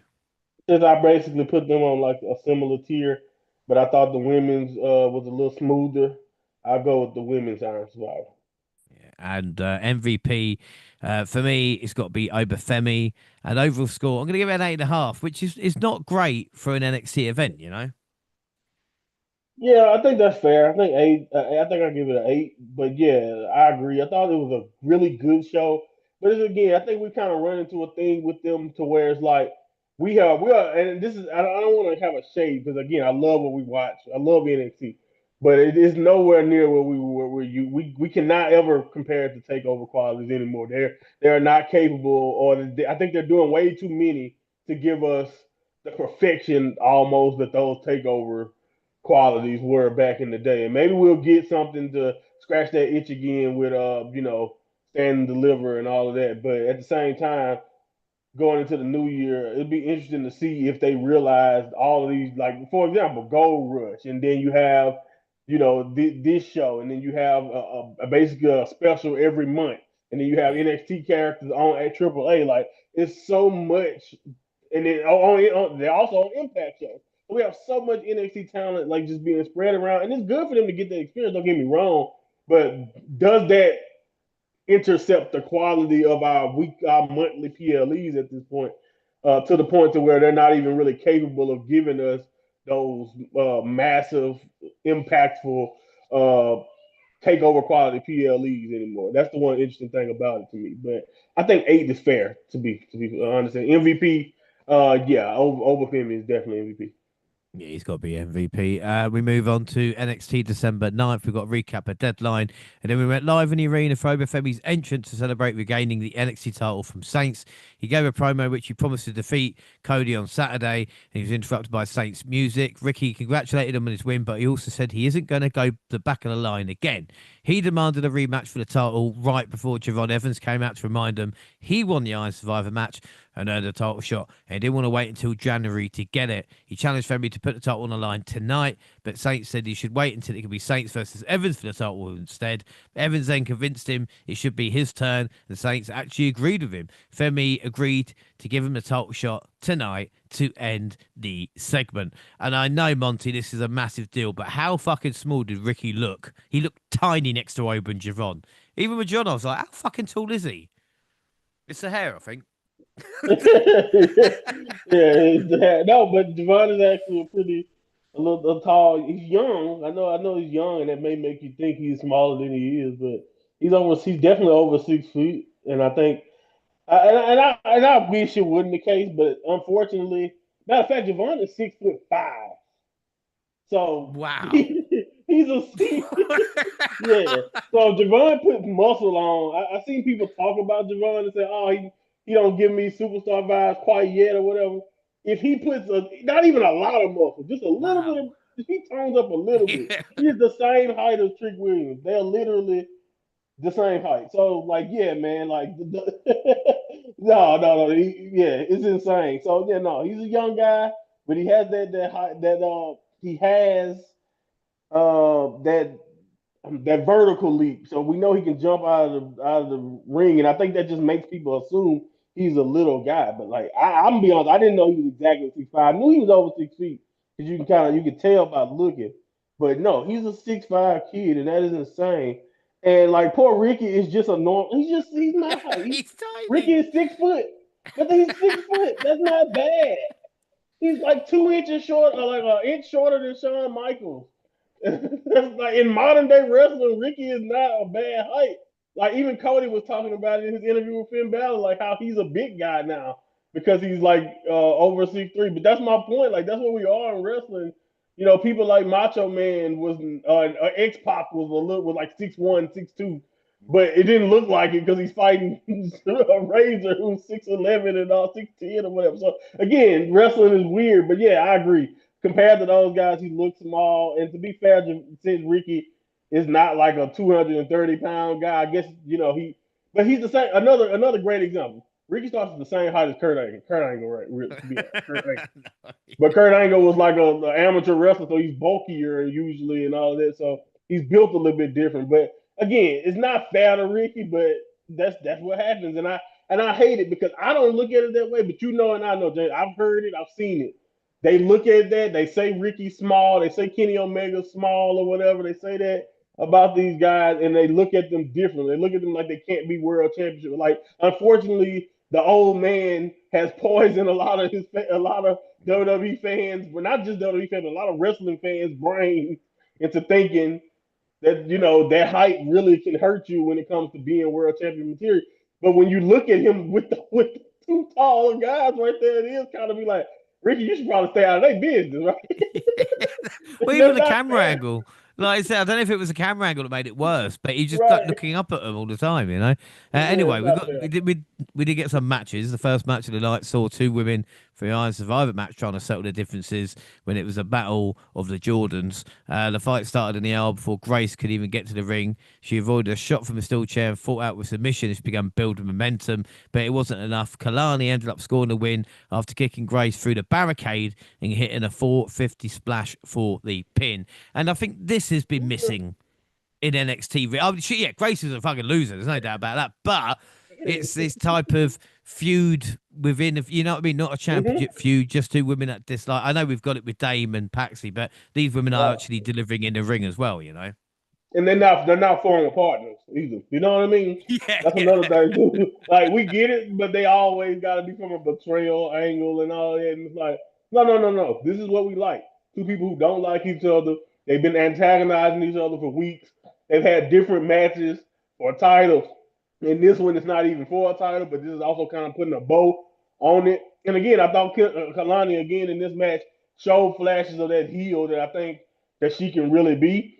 And she's an awesome athlete. We know what Jordan is, and Jordan is phenomenal. And unfortunately, that Jordan. This is how I know we. This is how I know we really love Jordan, and we know how good she really is because she's a loser just like Zarya, and I don't feel the same way at Yeah. all about her compared to Zarya. So in the back of my mind, I see main roster, but with the way Zarya acting or the way she's been depicted, it's like, wow, she might be in NXT as long as Jason Jane at this point. With the way they kind of slow trotting their feet, because you got to think about it, they had Zarya talked about her like she would be a big deal next to Stephanie and Julia. Look at where they are. You know what I'm saying? And look at Yeah. how it's really it's insane. But anyway, my point is this is really solid action, a really good match. I think we all can see probably at this point this feels like one of those things you do to put over a younger talent before you go to do your go to the main roster when it comes to Jordan. But at the end of the day, I think it's time to have. I think we need to follow up with Kalani, man. I think, like you mentioned, the heat is there. I think the belief in herself as a heel will only come with more TV time and more match time. I'm gonna be honest with you. Unfortunately, since Jason Jane is a heel, they may not be thinking about it. But long term, I don't see how you cannot push the train towards Kalani being the face of the women's division or ending up eventually as a heel world champion because I can see the potential. Yeah, it'd be funny if she just kicked out JC Jane and then Fatal Influence called something else. You know what I mean? To just carry on that Yeah, cycle. But yeah. we'll see what happens. I don't want JC Jane as a face run. Just anybody listening. Blake Monroe came out and said she was going to host an open challenge with Ava's blessing. Several women came out to claim the title shot, but it was Thea Hale who got to the ring first. She made Monroe tap to the Kimura, but there was no bell or no ref in the ring, so the match was ever underway. Then the segment just ended abruptly, and we went backstage for a weird interview with Shiloh Hill, who went, I mean, as you do. Uh, we went to the ring for his debut against Lexus King. Hill took out his fake tooth and handed it to the ref. He scored the win with a pretty simple finisher. And Monty, I don't like him. I just don't like him. I don't know why, but I just don't.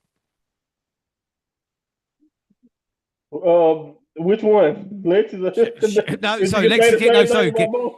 no, Shiloh Hill. I mean, Lexus King. He's fine. In again, well done for having a job still, you know. But Right. with Shiloh Hill, it's like this is the Undertaker's. I No, could give a I agree. fuck. What's the Undertaker fucking know about anything now?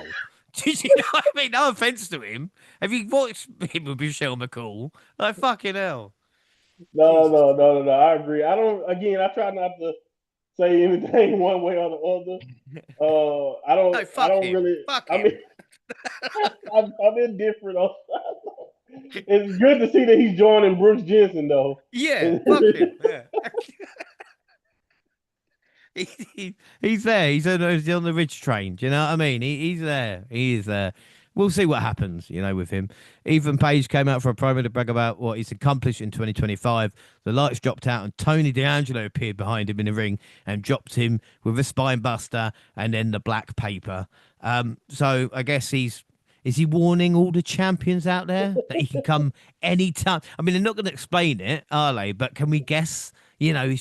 He's saying he's there with his beard ready. That's the only thing I can say. The only thing I can tell you about it is he's because I'm with you. They refuse to actually explain it. They refuse to give us any type of context surrounding it. He hasn't speak. He hasn't to this point has not spoken a word about it. So yeah, that's what he's doing. He's warning everybody, and again, I'm just like you, James. My biggest takeaway is what does he put in his beard? I need to moisturize mine. I need to, it's a nice one. Yeah. Yeah, no. I mean, again, it's interesting with Tony D, but we'll see what happens. The next match was Sol Ruka taking on Ren Sinclair, who had Kendall Grain in the corner, but not Charlie Dempsey. Ruka got the win with a Soul Snatcher. Zaria was showed in the crowd looking upset, and Sol went to find her.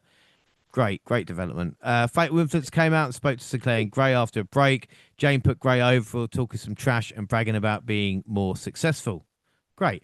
This Yeah. week's main event was the NXT title bout between Javon Evans and Obafemi. Of course, they agreed at the start of the show. It was meant to take place at New Year's Evil, but Ava booked a fatal four-way with the other Iron Survivor competitor, determine who will face the winner of this match. So that was a lot easier than the Iron Survivor match. Do you know what I mean? Just wait for Wow. the fatal four-way. You So all I had to know, do was lose. Yeah, just lose. just Yeah. lose and then come Right. on, man. You get a pay per Um, view match. As for the matchup, well, Javon came close to winning with a huge frog splash and again with a cutter, but the big man would not stay down. Saint showed up and pulled the ref from the ring where like Evans was about to win. Man, even though it was like old history by the time I watched it, I was so invested. I was still so fucking pissed off with Ricky. And again, I was like, well, Oba doesn't even need that, but Femi managed to recover and get the win. And the thing with Saints was a little weird because is he supposed to be like a full heel now or not? And why the hell would he want to face Obafemi again? You know, I just Yeah. don't get it sometimes. What a bell end. Yeah, that's a great. Now that part of it, I can't really defend, but I do think overall it was no other way people would look at that and not be mad. I think they knew that. They knew that there was no way that those two guys were going to do their thing and be as good as they are, and it wasn't going to aggravate or make people mad that he came out and interrupted that match. So again, it was interesting. A really really good match again from these two guys. I just gotta say that I can't believe that Sean had these two guys on the roster. And I know we're not quite there yet, but it seems like we're gonna get to the point where both guys get to go up and they won't run it back to its final, to its completion, other than this.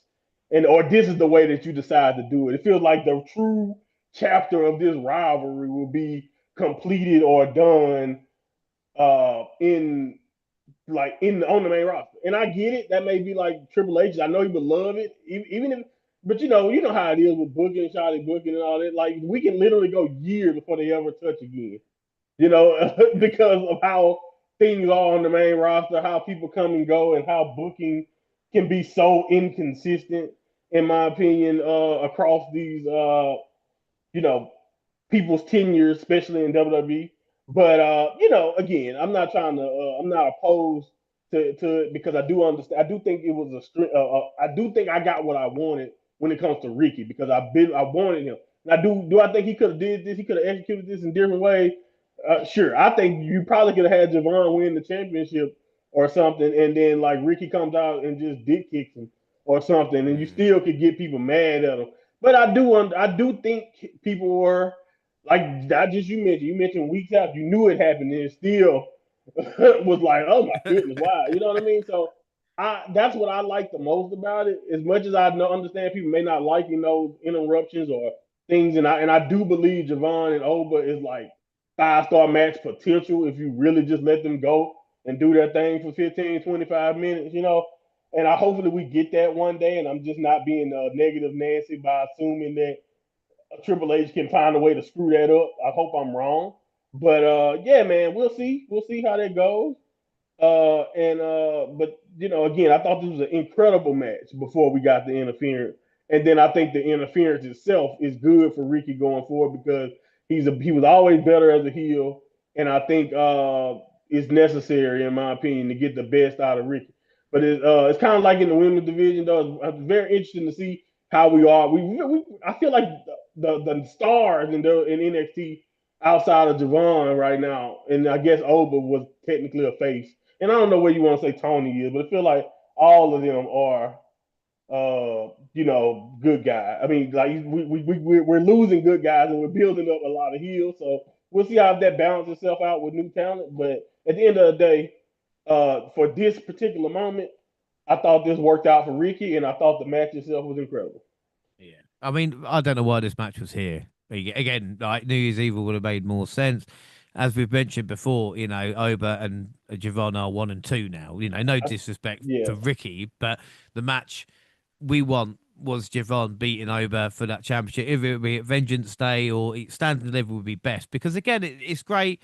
and I don't know everything at the moment. Do you know what I mean? I've tried to keep a Right. little bit blind for the future. But if you are bringing Oba and Javon up to the main roster before WrestleMania, you need them in a prominent position. And I don't think they're going to get singles matches. You know, you might be like a Right. US title six man or something like that. But surely main event and stand and deliver would be better. But then again, I don't know. Maybe WrestleMania was like the be all and end all. Do you know what I mean? But I feel Javon and Oba are going to have a lot of WrestleManias. So again, to when we've had a story back in the past of like, Dragonoff and Trick, if that was cut off due to something like this, then like I said, I'm a bit annoyed that we might not get the ending that we want for this story. But for Ricky, Yeah. he's already turned more interesting, and the crowd is going to be 100% behind, Javon on his journey. So again, it's interesting, but as you mentioned, it was a great match. It's just a shame we're probably not going to get that 5-star NXT match between the two of them that we deserve. Yeah, and I agree, and I'm with you like 100% because even though like whether I'm using hindsight or not, like you said, the logic behind it was tough because, and this is the one thing I will say, and again we'll talk about it more, and I know we will in the next update because of more things will be coming to light at least with the future of a lot of our NXT talent. But man, that's the one thing I really don't like about like the way call ups are done now. And it seemed like they're always kind of, it seemed like the last few years they've been done in batches.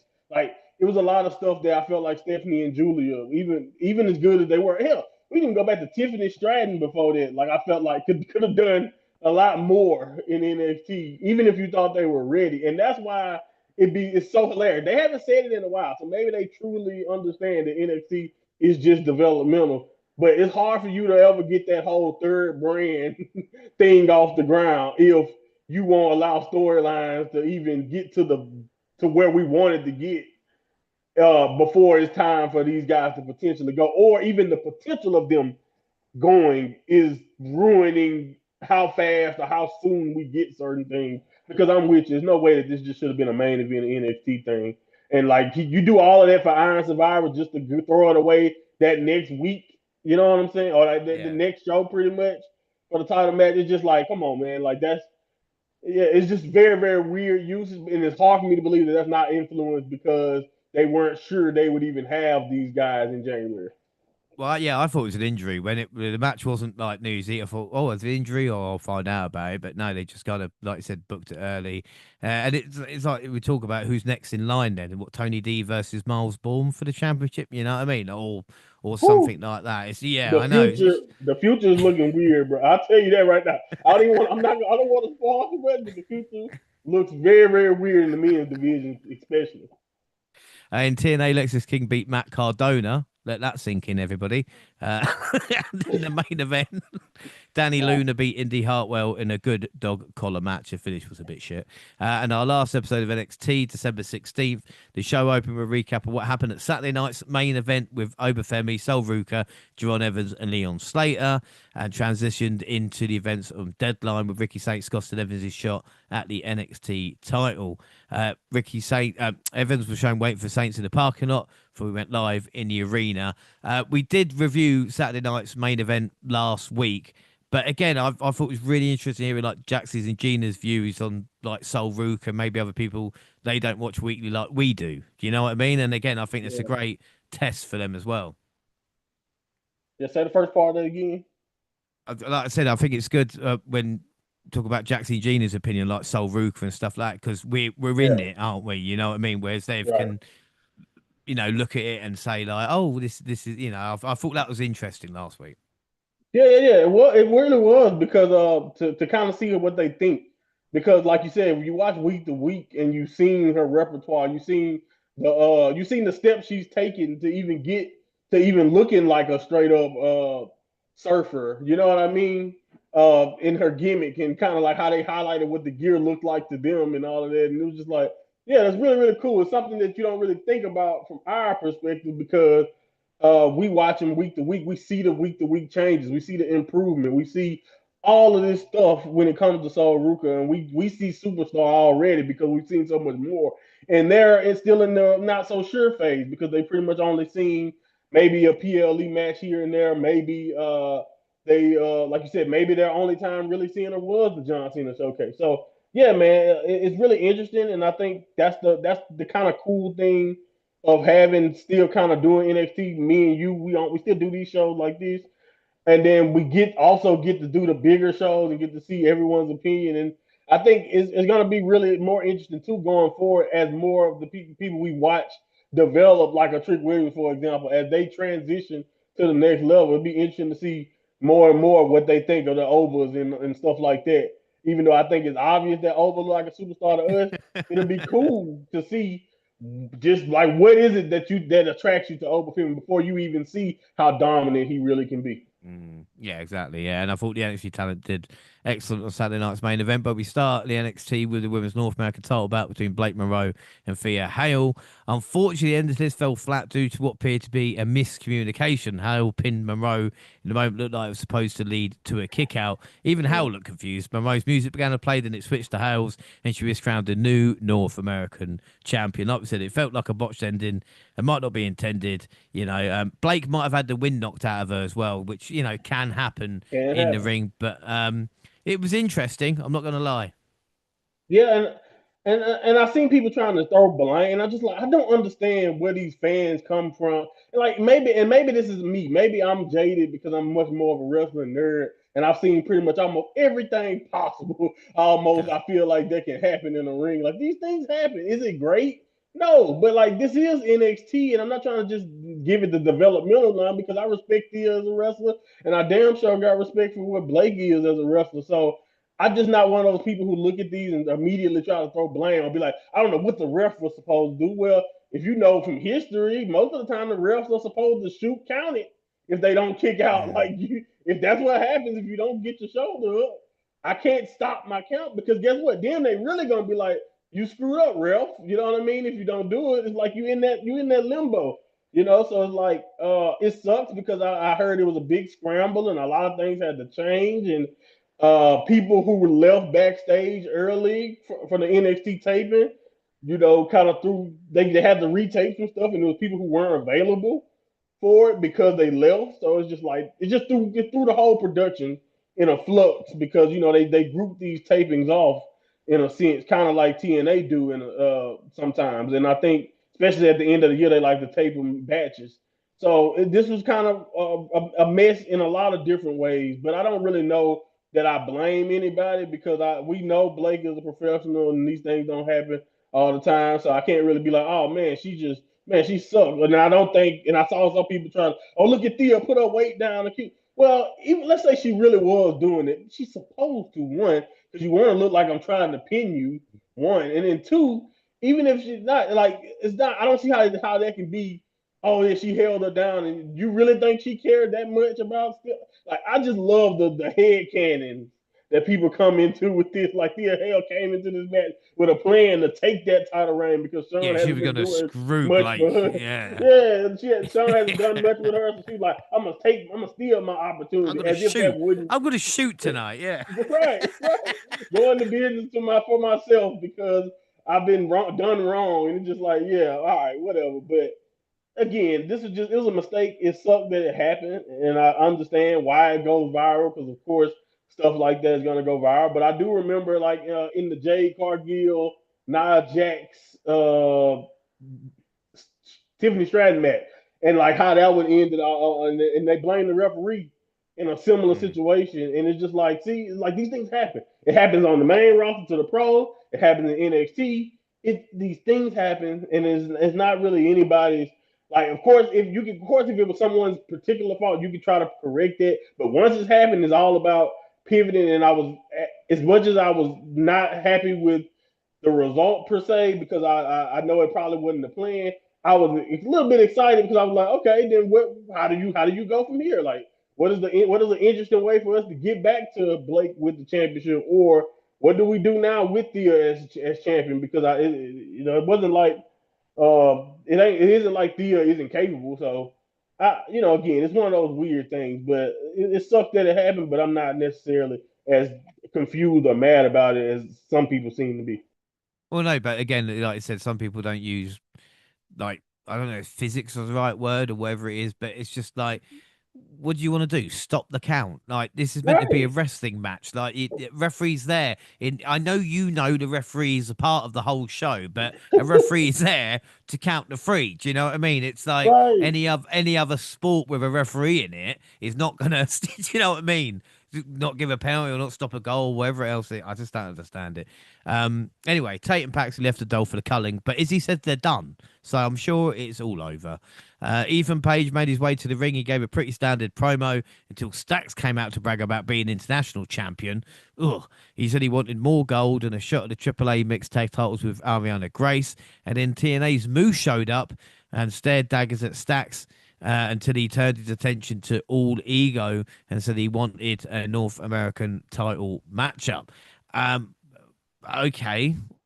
I mean, yeah, Moose is back. I mean, we know how successful he's been as well in NXT. Yeah, he's been doing awesome. So I understand why he deserves and think he can just walk in and win the championship. It'll be very interesting in how this goes for Moose.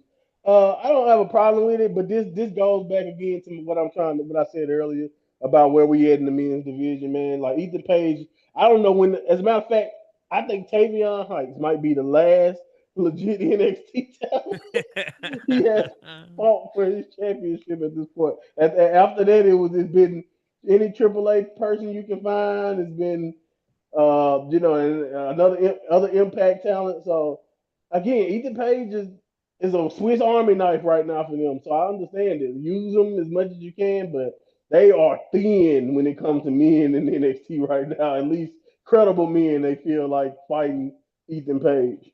Yeah, it's crazy. Leon Slater got Javon Evans to leave the car park because he was waiting for Ricky Saints because it was cold, which makes sense, you know. Logic. Yeah, I mean, why would you wait around after a short run? I didn't know this because the thing with NXT and WWE now is that talents just disappear and then show up a couple of months later, and we never get told why. But Yeah. apparently, Hank and Tank were in the Noah promotion, which I didn't know about, and I didn't realize they're missing. No offense to Hank and Tank, but did you know they were on like a sabbatical, so to speak? Like, I didn't know. No clue.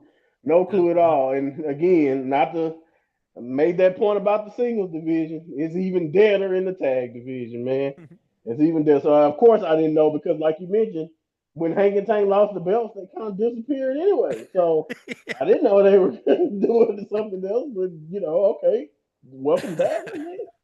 Yeah, Welcome it's not back. like they can like do a vignette or something like that explaining where they went, you know. It would But have they been were nice. back in. I don't know. They were back against Houston Price and Bronco Nima. Hank ended up getting a pin with his team with the inside cradle. Apparently, that puts them even at one each, so we'll likely get a rubber match. I mean, and the question is, Monty, I was like, who the fuck are the tag team champions? Do you know what I mean? Right. I was watching it, I'm going, what the fuck has happened? Oh, it's Dark Dang. State. Dark I was State, about isn't to it? say, how Yeah, could you forget? We only have three teams. yeah. How would you Oh, God. forget? Dion Lennox doesn't even want to be a fucking champion. Anyway, Ricky Saints was the man shown arriving in the SUV during the tag match. He made his way to the ring after the break to talk about why he cost Javon Evans the NXT championship. At well, not at deadline, but obviously the week after. He had several security guards surrounding the ring. The crowd booed Saints as he was not there to apologise. He said to come to NXT to prove he's as good as he says he is. He claimed he tried to give Evans some advice but failed to listen and paid the price.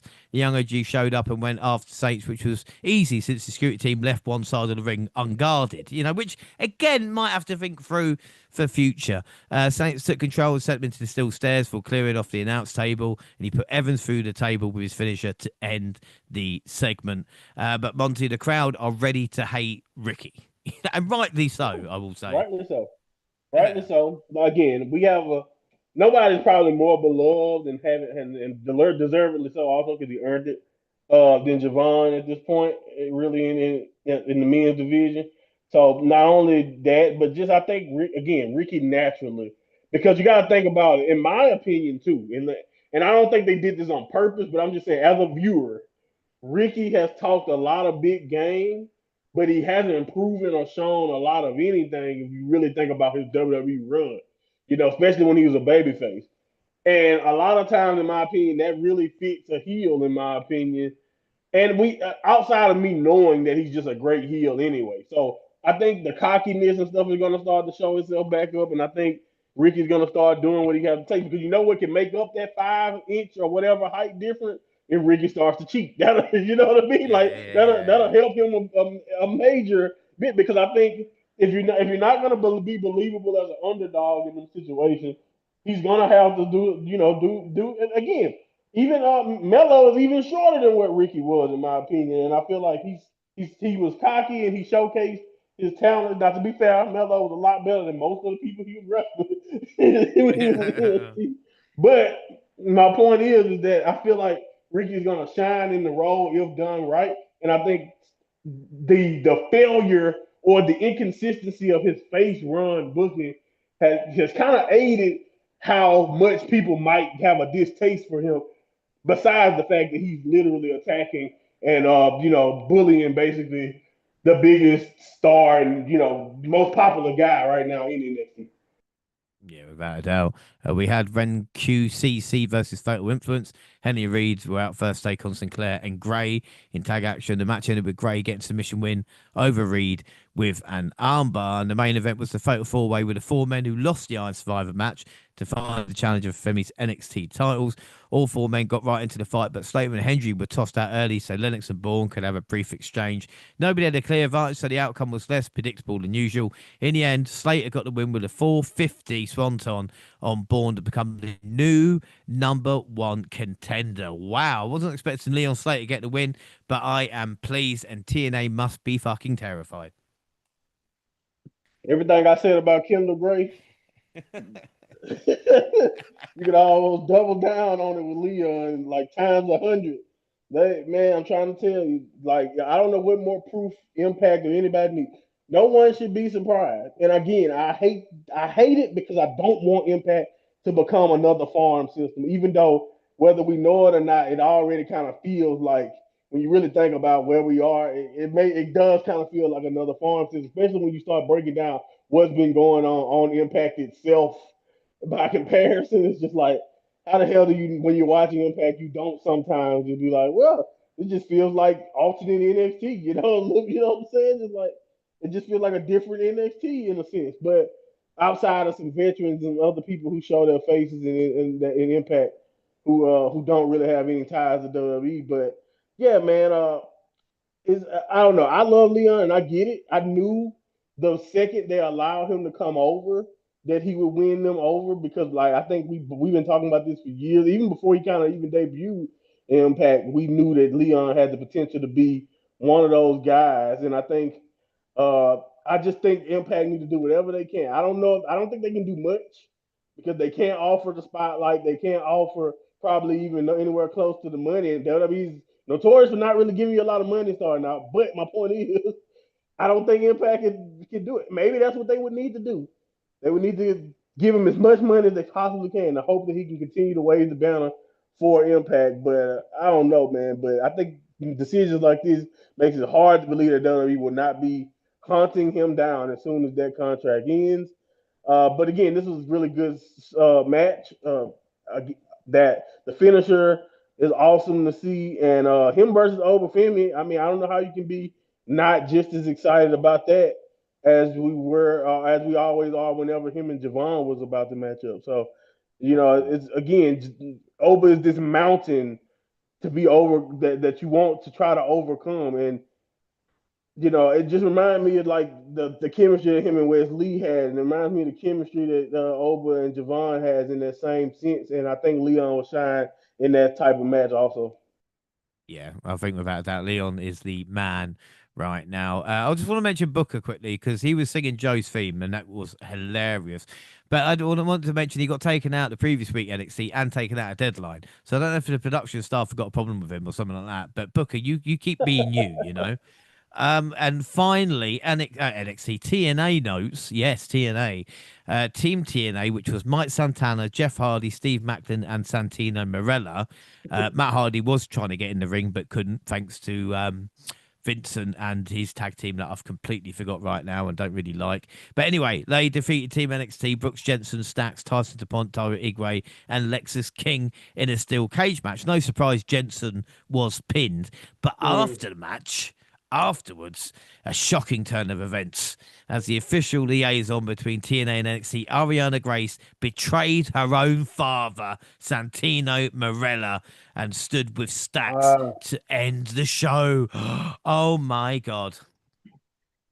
Man, that's a scary precursor. Her daughter betraying her father for her man. Lord, don't let that be a sign for nothing. Anyway, to me personally, outside of my personal potential trauma that I don't want to ever happen, uh, yeah, She picked Stacks, man. Like, how and bad would then that be? it Like, got to it's be that Stacks. guy, right? Yeah, Yeah, it's that guy. for him, out of Like everybody. at least betray me for Roman Reigns or somebody, or like somebody with some lineage and you know what I mean, and somebody with some stroke in the company. Like Oh, Stats can be gone from the company in 6 months. That's oh. who you betray your father for. Anyway, whatever. No, it's a nice little moment. I love the little energy of the clip from her promo that I saw too. You know, and just like how she's kind of taking over that role. She always kind of had. I mean, I always laughed at her because I couldn't take her seriously. She had the great comedic timing, but she always had that kind of heelish antic to her. And like, if it's one thing I know, and just from media, but not from experience, my baby too young. But you know, they will rebel against their father for the right guy. It's just unfortunate that apparently the guy got to be somebody like Stacks of all people. So I feel And bad for you, Santino. I feel bad for you. well, you know as well in 6 months when he's released from NXT, he comes back as like stocks, and the fucking feud continues in TNA. You know, but anyway, that is it. So Monty, what I want to get is your thoughts basically on NXT. I want to say this month, but it's this update would be better off, wouldn't it? Because, like I said, Yeah. we're a little bit behind, but interesting times ahead. Yeah. This update was pretty good. I think this is a pretty good chapter. It still has its flaws. I think I mentioned it multiple times about the depthness of the men, but we've been kind of talking about that all year. That hasn't really changed, and we really haven't had new NXT born talent. I mean, of course, we got the Leons and stuff like that, but I don't really count that as like people who can legit be depended on in the future for to be built around in the men's division. So I would love to see more from the Miles Bournes and some of the other talents that we know will have to lead most likely lead NXT going forward into next year. But other than that, I thought the women's division, again, we kind of in the same place in a lot of ways. Like we literally went backwards to JC James champion too. So it's just like you know what I'm saying? I feel like we kind of got stagnant overall if you really think about it in a lot of ways. But I do think a lot of that is not necessarily NXT's fault because we have a lot of new things coming on. And like I mentioned before, we have 4 different promotions basically involved. When you talk about Impact, when you talk about AAA, when you talk about well, Evolve not really its own promotion, but it is its own little brand and thing. And then you have NXT itself. So when you got all of that going on, and then you're still trying to do a deadline. You're still trying to do the gold rushes and all of that. It's just like it's tough to really make a lot of progress storyline wise without things getting kind of confusing at times. Oh yeah, and then you got Impact too with their involvement. So it's crazy. It's a crazy time still for NXT and WWE, and I think we probably could ask for a little bit better, but I'm waiting. I think we closed this chapter on this little era with the working. Even though I know they're still going to be working together next year, I'm just saying with this talent for the most part, we seem to be closing some chapters here with like the Jordan Graces and like I'm not sure exactly about with a lot of the guys, but even some of those guys seem like we are at the end of the gate, and this is the way their story in NXT could be ending. We will see, but yeah, overall I would probably say solid, but like kind of stagnant. And I think we'll see going into the new year what we'll get from what I understand and speaking from like 100% from hindsight and what I know. We are in store for another transitional period, and I know James, we've been through a lot of them, so I have no clue what to expect because it could literally be an awesome transition period, or it could be another 2.0. So Oh. I just prepare yourself, listeners, or Oh. anybody, or you too, James. We should just prepare ourselves because I'm hopeful that I'm wrong, and we at least stay close to the quality that we're becoming used to. But the hey man, they calling people up, and when every time they start calling people up, we gotta freshen the slate a little bit. And hell, think about where we are at the beginning of this year. No way you thought Jason James was gonna be your world champion. So you know what I'm saying? Like we it's a lot of changes that can happen in a year. So I'm excited to see what we can do going into next year. But yeah, man, it's gonna be some interesting times ahead for sure. Well, you've not seen my year-end predictions, have you? So maybe maybe we can crawl back on that. But look, I don't mind, Monty. Whatever happens in the next few updates, as long as Obafemi's NXT champion, I'll be happy. Otherwise, shit could go down. As I said as well, that is it for today. Our next update will cover December 23rd, 30th, January 6th, 13th, and the 20th, which will be New Year's Evil. Then the update after that will be, I think, Vengeance Day. Like I said, Monty, you just keep on giving, don't they? But that is it. Don't forget, across all social media, X at the WNR Podcast. I'm at the WNR Pod. James, you can find the entire WNR team on the banner. Monty, where can people find and follow you? At my monthly pod on Twitter and also at the House of Torture. In the WNR on Facebook and Instagram, send us an email at WNRpodcast at gmail.com and YouTube on a podcast where we celebrate 10 years of the WNR with shorts, universe mode, and clips from any event we go to. Of course, the podcast is live on YouTube, also on SoundCloud, on your phone, and Spotify and iTunes, where you can download, subscribe, rate, and review there. So that is it. Our next episode is AEW World's End. It is our last pay-per-view, our last event of the year. And Monty, I don't know. I'm going to say something controversial. I think you might win. I'm just going to put it out there. I'm just going to put it out there. I think your favourite heading What a into the leap. last event. Yeah, what a leap. We'll see. We'll We'll see. see. We don't know. Until then, I've been James Rollins and I was joined by the mind of Monty. Monty, thank you for joining for another update. And like I said, we will catch up, won't we? Oh, we always do. We always do. Now, to be fair, it seems like there's a show of some sort every freaking week. So I'm like, but we're gonna put in the work. We're gonna catch up, guys. Don't worry. We're going to get it. We're going to get it. But that is it. Thanks for listening, buddy.